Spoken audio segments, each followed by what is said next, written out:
ഏറെ സങ്കടമുള്ളൊരു വാർത്തയാണ് ഇപ്പോൾ കേൾക്കുന്നത്. കുറ്റ്യാടിൽ കാഞ്ഞിരോളിയിൽ യുവതിയെ ഭർതൃഗൃഹത്തിൽ മരിച്ച നിലയിൽ കണ്ടെത്തിയത്.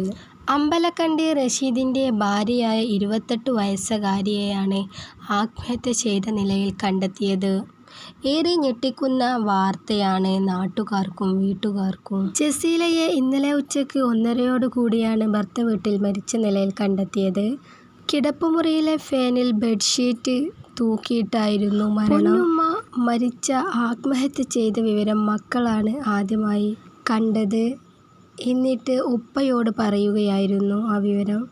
മരണകാരണം ഓൺലൈൻ ഇടപാടുകൾ ആണെന്നാണ് നാട്ടുകാരുടെ നിഗമനം. എല്ലാവരുടെയും ഊർജ്ജസ്വലതയോടെ സംസാരിക്കുന്ന പ്രകൃതമായിരുന്നു ജസീലയുടെ. ഓൺലൈനിലൂടെ സാമ്പത്തിക ഇടപാടുകൾ നടത്തുന്ന വ്യക്തി കൂടിയായിരുന്നു ജസീല. തൊട്ടിൽപ്പാലം ഹോസ്പിറ്റലിൽ നിന്ന് ഇൻക്വസ്റ്റ് നടപടികൾ പൂർത്തിയാക്കി പോസ്റ്റ്മോർട്ടത്തിനായി മെഡിക്കൽ കോളേജിൽ നടത്തിയതിന് ശേഷം മൃതദേഹം വീട്ടുകാർക്ക് എത്തിച്ചു കൊടുത്തു.